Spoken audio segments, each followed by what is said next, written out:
वेळी हो, आज तर सोमवार आहे. मग आज काय करावा? मी तुम्हाला का शेबूचे तांदळाचे वडेच करून दाखवते झटपट. पटकून शिन लगेच उपासाच्या टायमा पोथर खायला. तवा गरम झालाय, आता शेंगदाणे भाजून घेते.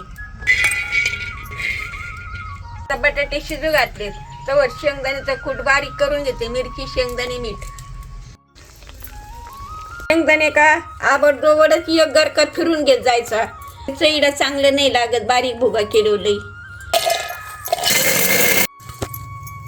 मीठ, मिरची एक गरका मारून घेते.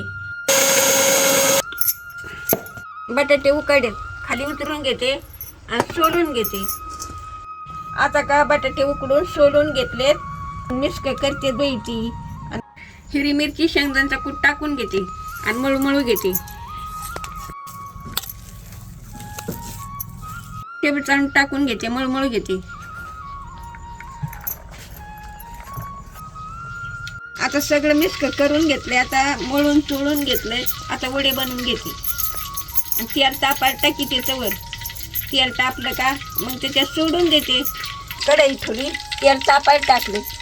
आता तापले का त्याच्यात तळून घेते.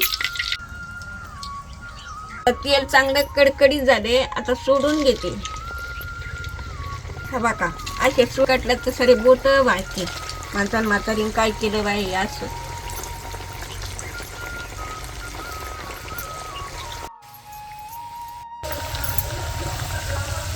आता चांगले तळले तर असेच तळी जा, नाही तर कच्चे जातात तर ढवळेच राहतील. मग आता असे तळून खात जायचे. उपासाला झालं ना, उपासाच्या टायमा पोचत तुम्हाला खायला.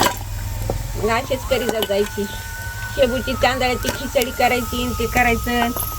असेच करी जायची. तर